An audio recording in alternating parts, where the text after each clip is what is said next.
May kasalanan ka sa akin. Bakit mo ko binlock? Nasaan ang card? Ano daw po, may bagsak. May bagsak ka? Opo, yung kasi hindi din naman po yung pumupunta dito. Pero grabe yung akbay sa'yo, ha? Boyfriend mo, hindi? Oh. Di ba? Boyfriend mo, no? Opo.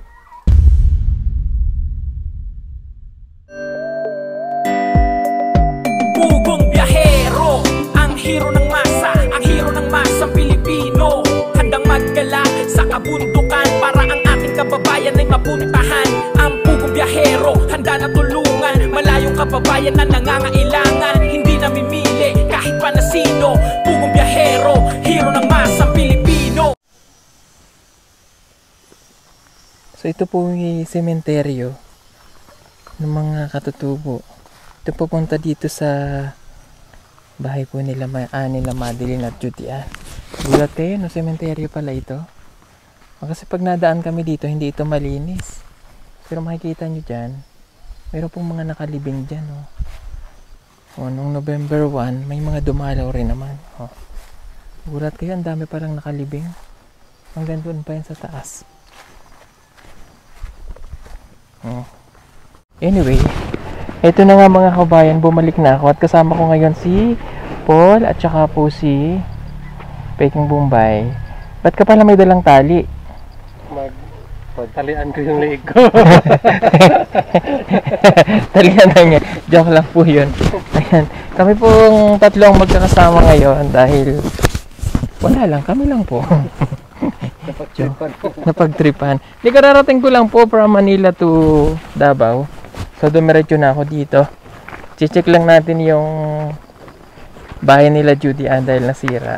So pinagawa naman po nitong dalawang ito. Ayan o. Yes. Thank you sa inyo, ha. You're welcome. No worries. Thank you kay Edito kasi siya nagbalita sa akin na nasira ang bahay. What? Baka naman sinira mo, Edito. Hindi ko yun kaya. Di ba? Sige, double check natin para makita natin kung anong nangyari. At kakausapin natin sila ng masinsinan para hindi na nangyayari yung ganyan. Kaya po meron kami dalang tali kasi itong mga bahay nila itatali na natin para hindi na sila makaalis.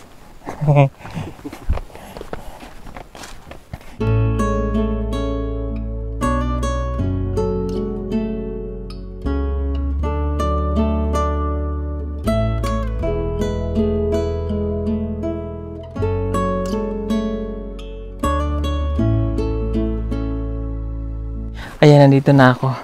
Hello, Madeline. Okay, kamusta? Okay lang po. Okay, tagay ko lang tong mic, ha. Okay. Mabuti ang inyong bahay hindi nasira. Pero nung malakas ang hangin, na ano din yan? Hindi po. Hindi? O bakit yun lang kanila, no? Kasi yun po ay bungad na bungad. So mamaya, punta tayo doon kila Judy Ann. Bago na naman ang kanilang yero eh. Para ma-inspect natin. Sinong tao dito? Lola ko po. Ang nanay mo? Nandun po. Ang tatay mo? Ang tatay mo? Nag-ornal po. Nag-ornal? Okay. Kaya pala ikaw lang nandito. Dito na lang tayo. May kasalanan ka sa akin. Nasaan ang card? Lunes pa daw po ibigay.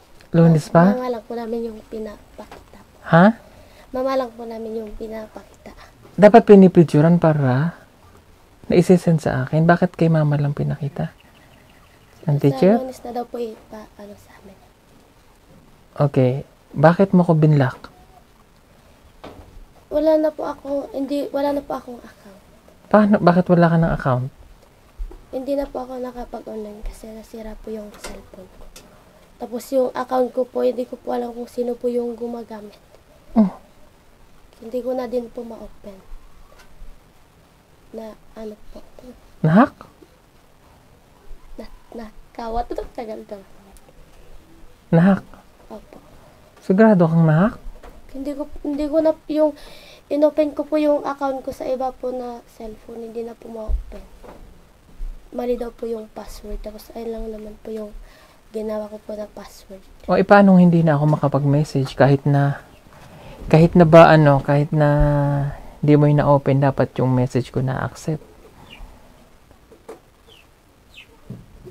Tapos po bumili po ulit kami ng cellphone, March pa daw po darating. Paano papalit-palit kayo ng dami nyo kasing account? Ang dami-dami yung dati mong Facebook yun. Yung nahack. Opo. Yung ginagamit ko po. Tapos inopen ko po sa ibang cellphone, hindi na po ma-open. Bakit hindi ma-open? Mayroon naman yung may authentication para malaman na sa'yo yun. Magte-text sa'yo. Kasi nagme-message ako, hindi ka na nga nag-reply. Tapos sabi ko, bakit hindi ako makapag-message? Automatic nakalagay doon. Pag hindi kasi na message, naka-block na. Baka naman binlock mo ako. Hindi. Sigurado ka? Opo. O susunod, iba ka na namang Facebook. And yung pangalan ko na lang, yung pangalan ko pa din po yung gagamitin ko. Pero hindi na po yun sabi ko. Kasi baka mamaya magamit yun sa pang-scam, nanghihingi sa mga sponsor. Ganun ba?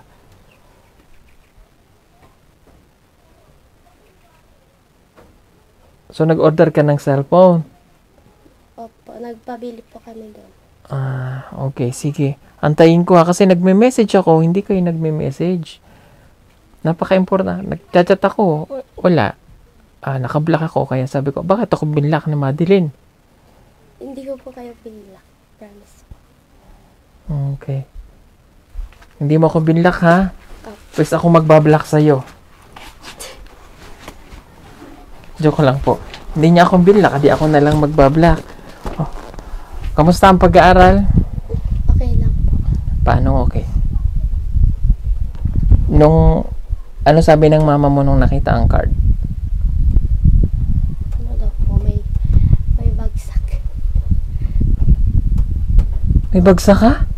Opo, nung hindi pa ako nakapag-aral, nung nilagnat po ako, tapos po may sipon, may upo. Yan po, hindi pa ako nakapagpasok. Ilang araw ka bang umabsent ng bakit kailangan babagsak yun? Kahit din, iwan ko po sa teacher namin, tapos minsan lang din po kasi sila nagtuturo sa amin. Hindi po sila, Ano yung binagsak? Anong grade mo bagsak? 74? 75. O hindi bagsak yun? Pasang awa, kumbaga. Pero bakit, anong subject? Hindi ko po alam kay mama, nagbibigay lang po siya sa akin, tapos hindi po niya alam kasi hindi po yung marunong si mama. Hindi po siya marunong magbasa. May bukas, paano maisisend sa akin yung Doon ko na lang po kay Judy. Sige, kailangan kong makita ha, para makita kung bakit may bagsak ka o bakit 75 yun. Yun ang sinasabi ko eh. Kahit na nagkasakit ka, ilang araw, kung ilang araw kang absent, hindi dapat ganun ang grade kung nag-aaral. Alalahanin mo, Judy, binigyan kayo ng second chance dito. Ayaw ko makikita na yung grade. Baka mamaya puro line of 7 yun. May 87 daw po, sabi ni mama.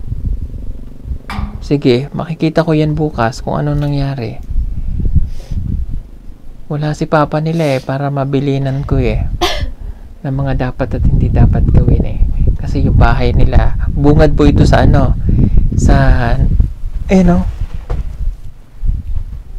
Kaya pagka malakas ang hangin, may tendency na masira yung bahay nila.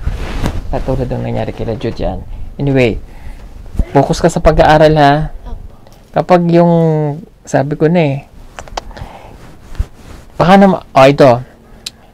Ano yung nakita kong picture? Kayo ni Judy Ann. Hindi ko po alam yun. Pumunta po ako sa taas, sabi po nila, papagalitan ka daw ni Sir Paul kasi may di ka daw lalaki. Tapos hindi naman po ako nakapag-online. Ayun po yung hindi ko po alam. Pero sabihan ko po kayo ng totoo, hindi po. May mga lalaki po na pumupunta po sa bahay namin, Dito? Harana, opo. Pero hindi po ako pumayag kasi sabi ko hindi ako papayag na may mag-aasawa sa akin kasi may tumulong sa akin at hindi rin po pumayag si mama. Naghaharana dito? Opo. Yung lalaki nakapost yun? Hindi, taga ano po yun, yung pumupunta po dito, taga doon po. Saan? Taga Lacson po at saka yung taga Panabo. Hindi ko po alam bakit po sila nakaano po dito. Pero, Katutubo din. Nagtatrabaho po sila dito. Katutubo? Bisaya. O, ay bakit hinaharana ka? Gusto na nilang mag-asawa? Namamanhikan, ganon? Hindi daw po, gusto daw po nila na jowa-jowa lang daw po. Huh? Hindi po ako pinayagan ni mama. Ano ba yan, jowa-jowa na yan? Paano nila nalaman? Paano nila nalaman na nandito ka kung hindi mo yun nakaka-chat siguro? Doon po sila nagtatrabaho tapos ngayon hindi na po sila pumunta dito kasi hindi po pinapapunta ni mama kasi alam na po, hindi po kasi nila alam na may tumulong po sa akin. Tapos sinabihan ko na po na bawal kasi yung sa amin kasi may tumulong sa amin. Ano yung nakapost? May lalaki doon nakatabi mo. Yung ano po yung picture po namin dati tapos nandun po sa cellphone po ni Judy tapos bakit minamay daw po niya. Ayun, Si Judy ang nagmamaydi eh. natatakot ba ako kasi patay ako lagot ako dyan kay cellphone. Tapos hindi ko po alam kung bakit po minamay po siya. Tapos wala naman po ako ano. Dati lang po yun. Anong dati? Dati lang po na picture. Kailan pa yung picture na yon? Matagal na po. Hindi ka pa napupuntang Maynila?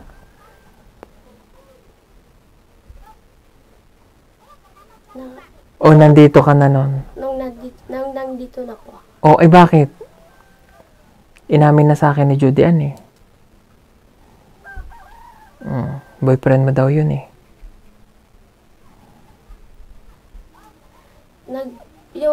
Yung lalaki po na pumunta mo dito sa bahay namin, nagpa-picture lang po siya sa akin. Tapos, ayun po, friend po sila ni Judy pero sabi ko po, binablock ko na po sa kanya. Kasi hindi din naman po yung pumupunta dito. Pero grabe yung akbay sa'yo ha. Boyfriend mo hindi? Oh.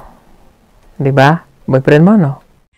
Malapit na ang Christmas mga kababayan, baka gusto niyo pa mag-order ng solar Christmas light na may 50 meters long, waterproof and good quality. Pwede na po siya pang indoor at saka outdoor. Para po makasigurado na kayo ay mapupunta sa legit na account ng PB Team Solar, hanapin lamang po ang mayroong 114,000 followers o tumawag sa 0931-424237. Salamat po! Order na! Oh. Diba? Boyfriend mo, no? Opo. Diba, nag-usap tayo? Bawal mag-boyfriend. So, ngayon kaya ka bumagsak. Baka naging dahilan din yon, hindi ba? O, ano bang, di ba nag-usap tayo, bawal lang mag-boyfriend. Kaya ka umuwi dito para mag-aral. Nabigyan ka ng second chance. O, bakit nag-boyfriend? Ha? Nasaan na yung lalaki? Wala na po. Kayo pa, hindi na. Hindi na po. Paano hindi na kayo? Hindi na siya napupunta dito? Hindi na po. O di ba nag-usap tayo? O bakit nag-boyfriend ka? Na ano ko lang po kasi sinama po ng mga kaibigan ko tapos po inano po sa akin. Hindi ko po alam na yung lalaki po pala, sabi po niya na mag-boyfriend daw po kami. Tapos, ayun po pala, hindi ko po alam na, sinabi po niya sa akin na boyfriend daw po niya ako. Tapos, hindi naman po siya nagliligo sa akin. Oy, bakit sabi mo boyfriend mo na? Kasi sinabi po niya, tapos inamin ko na lang din. Ano ba yan, Madeline? Mali yung ginagawa mo. Kaya siguro nakablock ka. Kaya siguro binlock mo ko, no? Aminin mo. Hindi po. Bakit ganun ang ginagawa mo, Madeline? Sabi ko na sa iyo, wag mo yung gagawin. Kasi nabigyan ka na ng second chance. Ano yung ginagawa mo? Pag yan ganyan ang ginagawa mo, mamaya, mauwi ka na niyan sa pag-aasawa.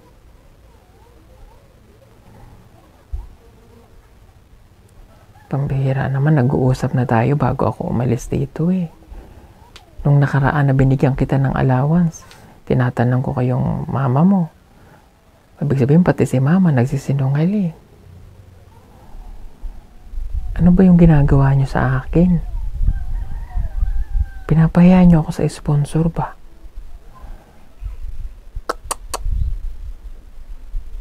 Tingnan niyo ha. Ang tawag doon sa ginagawa ninyo, panluloko yun. Oh. Ang hirap ng buhay dito, Madi. Kung kahit sabi mo 5,000 lang yung binibigay namin sa inyo monthly, saan nyo kukunin dito yung 5,000? Saan? Di ba wala? Kasi malalaman ko yung ginagawa. Katulad niya, nagma-my day. Tapos bandang huli ganito, ganyan. Oh. Pumayat ka pati bigla. Ano nangyari? Pumayat siya, no? Bakit ka pumayat? Wala po. Totoo, yung lalaki na yun, wala na kayo? Wala na po. Sigurado ka? Opo. Paano pag nanligaw dito yung kasama na ng mama mo?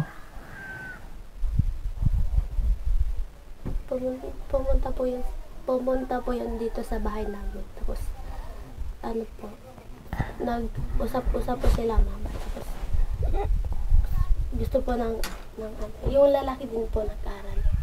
Tapos, gusto po niya pag ano daw po yun, paaralin pa daw po niya. Kaya sabi ko ng mama ko, pinaghiwalay dito po sa bahay. Kita nyo may nangyayari ng ganun, di nyo man lang sinasabi sa akin. Sana pagka may naliligaw, iniisip mo agad, Madi. Ayoko kasi nakakaya kay Sir Paul at sa tumulong. Ayoko kasi nag-aaral pa ako. Hindi pinapayaan yung pumasok sa buhay nyo.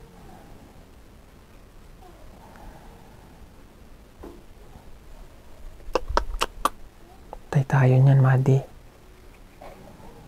Kung hindi ko naman to gagawin, parang maglulukohan lang tayo, di ba? Niloloko nyo ba ako? Madi? Hindi po. O bakit hindi kayo nagtapat? Di ba kada pupunta ako dito, palagi ang bilin ko, huwag magbo-boyfriend. Nanay mo kaharap, huwag magbo-boyfriend. Walang boyfriend yan, sir. Tapos pinapayagan niya na may naliligaw sa'yo. Dapat nandito pala ang or kung sinong pakay ninyo, automatic, uwi na kayo, walang ano. Ini-entertain pa eh. Oh, inamin mo, naging boyfriend. Sinabi lang ng lalaki na boyfriend mo siya. Kahit hindi mo na-confirm, boyfriend na rin. Anong pag-iisip yun? Mali yun. Kailan ka pa matututo? Kapag huli na ulit ang lahat, pag wala nang tutulong sa inyo,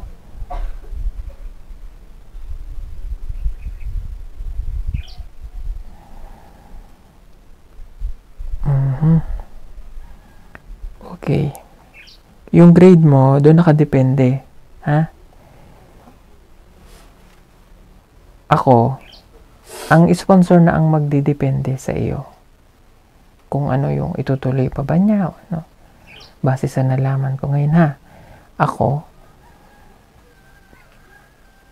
susundin ko lang kung ano yung sabihin ng sponsor mo.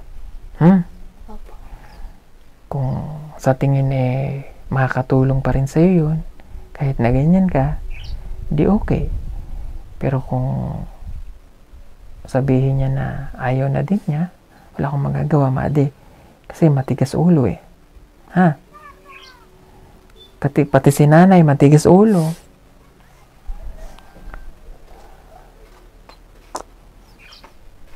Mahirap kasi yung nabibigay nyo lagi kami ng problema, Mati. Kasi tinan nyo ha, hindi naman sa sinasabi ko ito para ipamukha sa inyo na layo ko eh. Binabalikan ko kayo dito eh. Ilang taon na rin namin kayong tinutulungan. Pabalik-balik ako dito. Pabalik-balik kami dito, hindi kami napapagod. Eh paano pag napagod kami? Paano kayo? Wala. Oo, see? Tinan mo, uwi ako ngayon na malungkot kami. Kasi ganito na naman yung nangyari.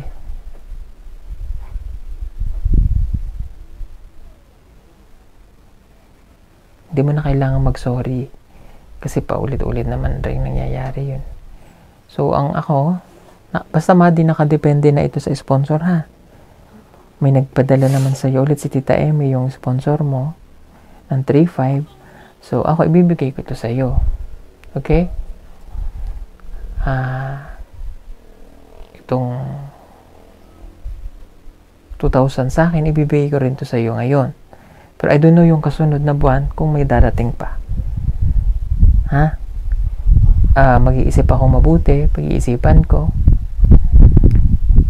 Kasi bakit kasi ang tigas ng ulo mo eh. Ayoko nang matigas ang ulo, Mari, diba? Kami ay nakahanda naman tumulong. Kahit nga nandito ka na tinutulungan. Eh, pag sunod-sunod yung nagiging problema ng scholar natin. So ako, parang naano na rin ako na, bakit ganyan? O bakit hindi nyo gayanin si Mylene? Ha? Bakit hindi gayanin yung bata?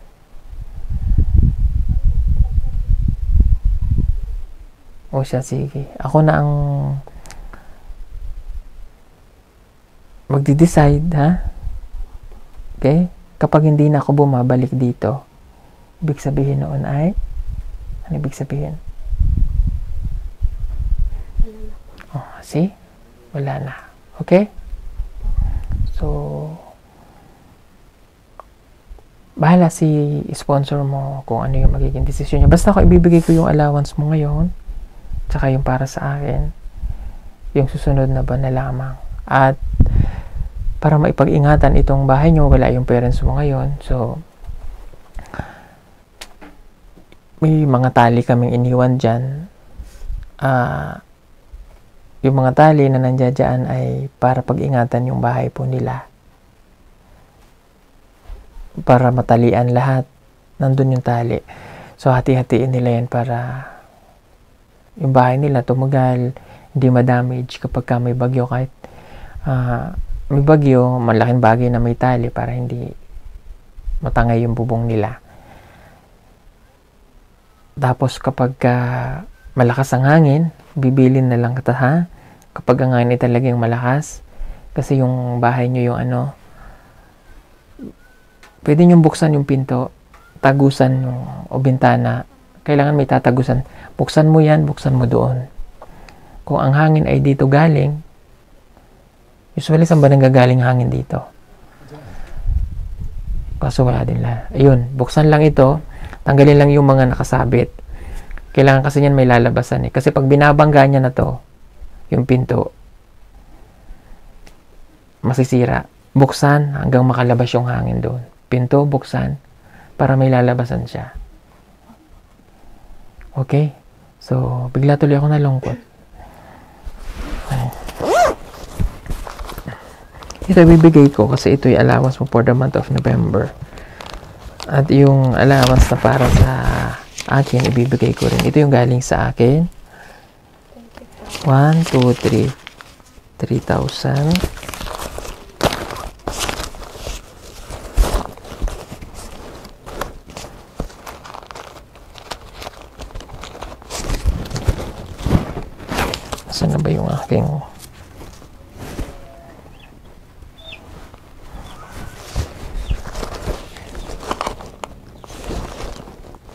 wala na pala akong 500. Gawin ko na lang yung 4,000. Kunin.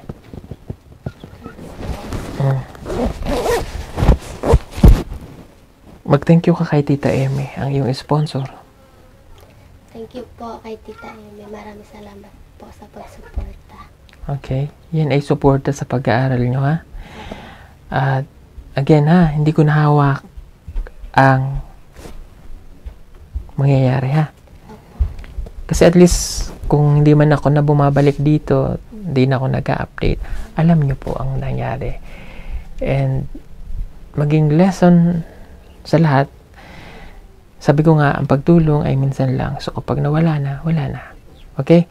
So, ayoko nang mag-isip. Kasi kayo na yung gumagawa ng tadhana nyo, Madi, ano? So, again, mawala man kami, o ano man basta, hindi ko pa, kung kailan ako magdidesisyon, basta sa sponsor magdidesisyon din kung ano. Kapag, halimbawa, wala na kami sa iyo, ang payo ko, mag-aral kang mabuti, ha? Tuparin mo yung pangarap mo.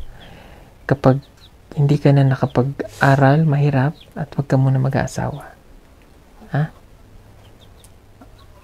Pero doon po ako pinatira po ng teacher. Saan? Doon. Umuwi lang po kami dito kapag po Bernis ng hapon. Sino nagpatira sa'yo doon? Yung, yung teacher po ng si grade 2. Bakit kayo doon pinatira? Para daw po para po may kasama po sila doon. 3 po kami. Kasi yung teacher nyo ay hindi nag-uuwian. Opo. Okay, mabuti at may teacher kayong nandoon magagabayan. Okay? So, again, Madi, hindi na sa akin, ha? Ayoko nang sisihin ka kasi paulit-ulit ko naman sinasabi yun, ha? Oh. Ikaw na yung gagawa ng kapalaran mo, ha?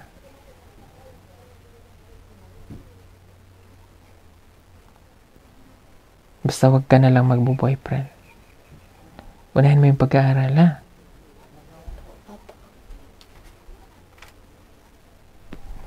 Sige po mga kababayan. Pasensya na kayo, ha? Bigla ako nalungkot. Okay? Sige.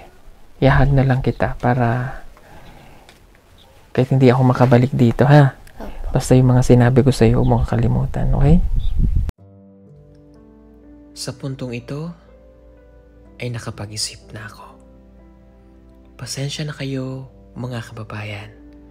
Ano man ang aming maging desisyon, sana po ay ating respeto.